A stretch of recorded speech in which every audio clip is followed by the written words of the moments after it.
Sumabog ang aking comment section. Tinatanong kung saan dadalhin ang ating dating Pangulong Duterte at ano ang mga mangyayari. So, bakit siya dinala sa isang airport, saang bansa siya pupunta at ano ang mga mangyayari. So, tandaan mga kapatid, hindi po nagpapabayad si Queen Empress sa ating readings. Lahat po ito ay libre. Okay? Hindi din po ako nagpapa-private reading. Hindi din po ako nangingialam sa politika.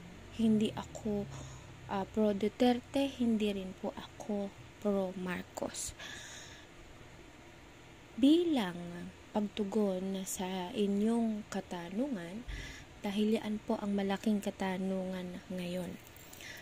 Saan ba dadalhin si Pangulong Duterte? Tandaan mga kapatid, free hula po ito and I'm doing daily guidance every night po yan. Kaya naman i-click lang ang follow button and the subscribe button. Huwag kakalimutang i-share ang video na ito at i-save dahil sinisigurado ko sa'yo babalikan mo. So time check din natin, it is 7:28 in the evening. Ano ba ang mangyayari? So as you can see guys, ilang beses kong kinat, ilang beses kong shuffle. Ito po ang mga mangyayari.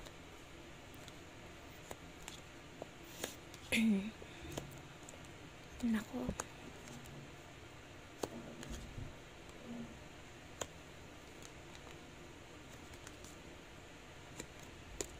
Nakapaligtad tong justice guys. Ano nyo mga kapatid.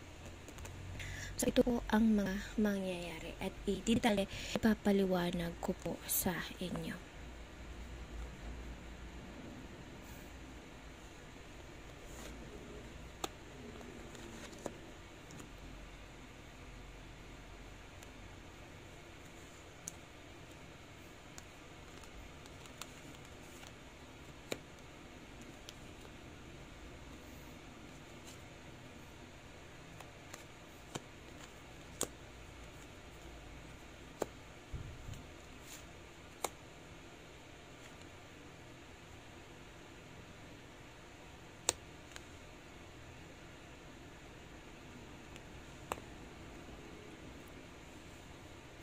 Sa mga nakikita nyo, mga kapatid,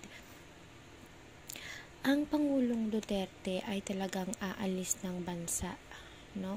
So, base sa card na to, siya ay dadalhin sa ibang bansa kung saan may snow. Okay? So, dadalhin siya upang litisin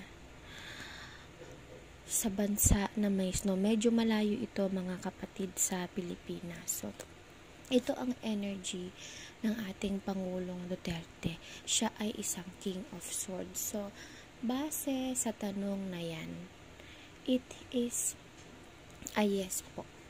Mas successfully nila makukuha, matatangay ang ating dating Pangulo. Ngayon, sabi dito mga kapatid, nakabaliktad ang justice card.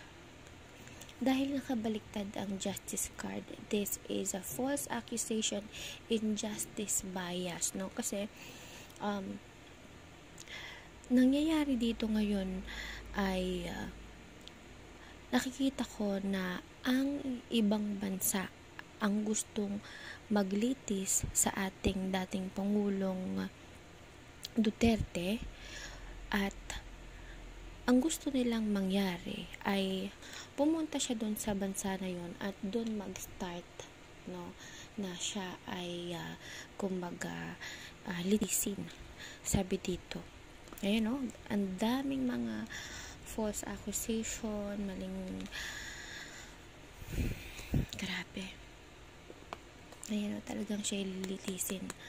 mga kapatid, no? So yun ang currently na energy na nakikita ko. Ang pagkakamali lang na nakikita ko dito ay hindi mo siya pwedeng, kahit na hindi siya pangulo, let's say ng dating pangulo ng ating bansa, no, hindi siya dapat kuhanin or idala dun sa lugar na yon. Dapat dito siya sa bansa natin nililitis, hindi doon sa ibang bansa. Dahil una sa lahat, hindi na tayo miyembro nung mga tinatawag nating isa tong samahan niya. Ang maglilitis sa kanya ay isang samahan ng mga bansa, which is we are no longer a member of. So, mali kung paano siya kinuha, mali kung paano siya i-detain. So, sabi dito mga kapatid, successfully, no, na talagang makakapunta ng ibang bansa ang ating pangulo, no, may magagawa si Emperor. Si Emperor po ay ang current, let's say, energy na ating pangulo, no. So siya ay naiipit sa sitwasyon, hindi niya alam ang gagawin. Siya ay naiipit sa sitwasyon at maraming mga bumubulong sa kanya. No, ang masasabi ko, ang maiga-guide ko sa iyo, kapatid, no, ay may magagawa ka na tulungan itong dating pangulo.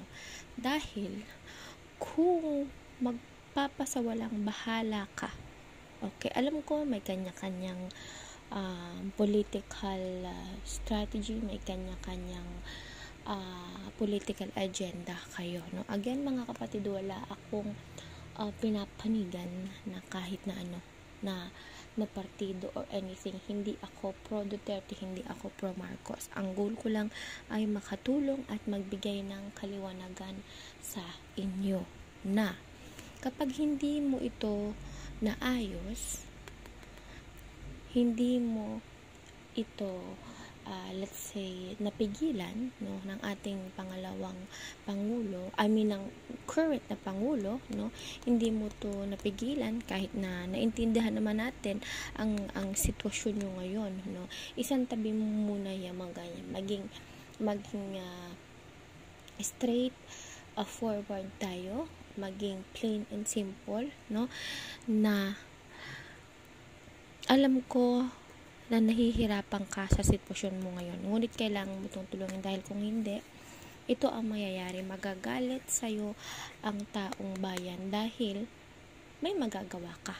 Nasa sa'yo na yun kung kikilos ka dito sa sitwasyon na ito. Ayan, no, magkakaroon mga kapatid ng mga rally, gulo sa mga susunod na araw.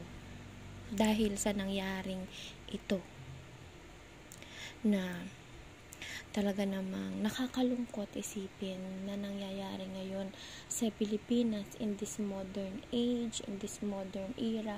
Ang mga Pilipino ay matatalino, no? So ito yung tinatawag natin na talagang pikit mata na sitwasyon na ginagawa, no? Kahit mali, basta nakitang kayang gawin ay gagawin, no? This is definitely